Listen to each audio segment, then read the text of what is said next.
A educação não pode tudo sozinha em relação aos vários problemas sociais brasileiros e, em particular, a desigualdade social. Mas ela é uma das bases mais importantes para construir equidade.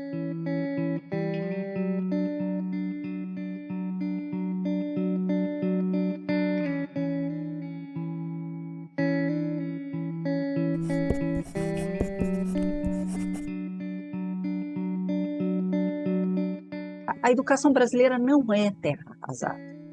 Nós tivemos, sim, avanços.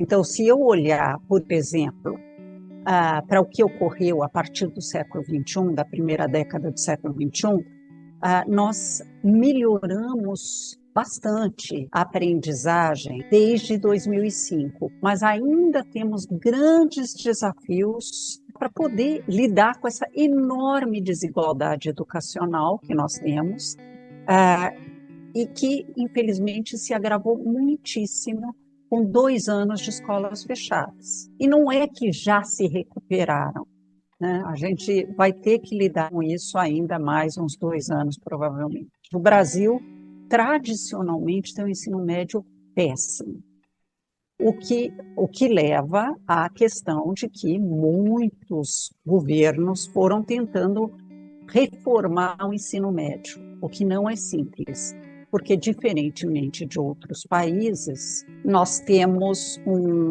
só 4 horas de aula, tínhamos, né, então, nesse período, só 4 horas de aula e 13 matérias exprimidas em 4 horas de aula, o que leva a um ensino em que você aprende um verniz de cada área sem aprofundar nada. Os 40 primeiros colocados no PISA, que é uma avaliação internacional, permite comparar países, todos eles têm entre 7 e 9 horas de aula e não mais do que 8 matérias obrigatórias. Também não funciona 4 horas de aula no Fundamental 2. E a gente tem que olhar mais e avançar mais rápido para ensino em tempo integral e com professores alocados a uma única escola. Não é que a gente gasta muito dinheiro e gasta mal. A gente gasta pouco em educação básica e gasta mal. Na educação básica, ele é menos da metade do que gasta a União Europeia, por exemplo. É muito simpático e do ponto de vista eleitoral, muito bem recebido quando a gente consegue inaugurar um prédio novo de escola.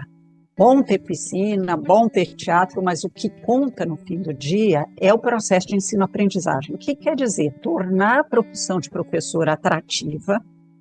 Isso passa por salário, por isso que é caro educação de qualidade, mas não passa só por salário, passa por outras questões, passa pela maneira como a população e a opinião pública olha para o professor. Não vamos nos enganar, não é que as pessoas são cruéis com os professores, não, elas olham com pena, mas não com respeito profissional. Infelizmente, o Brasil forma professores, 7 em cada 10, só por educação à distância, e os outros, muitas vezes, só com teoria, uma completa desconexão com aquilo que é o fazer do professor. Seria o equivalente a gente formar um futuro médico com história da medicina, filosofia da medicina, sociologia da medicina, e depois pede para ele operar o cérebro de um paciente.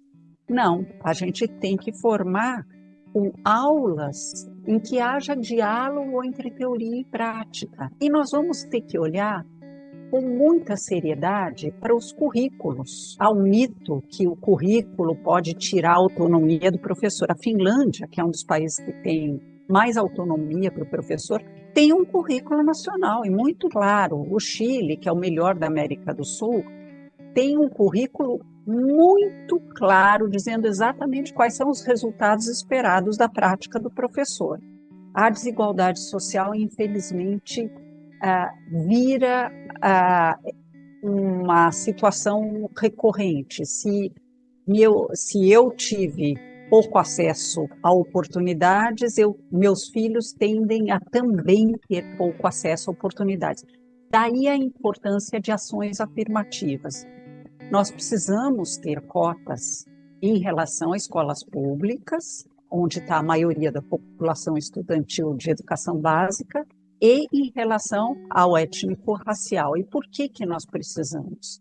Porque se as condições de acesso já eram difíceis para uma boa parte da população, imagine para a população negra. Nós estamos vivendo a chamada revolução digital, né, com o advento da inteligência artificial e de outras ferramentas que vão substituir, numa velocidade sem precedentes na história, postos de trabalho por máquinas. Nesse contexto, a educação precisa mudar muito. Em vez de ter uma abordagem conteudista, como nós predominantemente temos no Brasil, focar em pensamento sistêmico e pensamento crítico, que isso só os humanos podem ter, e focar naquilo que nos define como humanos. Todas essas competências socioemocionais, como empatia, como abertura ao novo, como a persistência, aprender com os próprios erros, a escola pode e deve ensinar. Melhor dizendo, tanto a escola quanto a família. Aprender que erro é uma oportunidade de crescimento. Que erro não é uma coisa terrível a ser repudiada para o resto dos tempos. Que a solidariedade com o outro, se colocar no lugar do outro, é algo que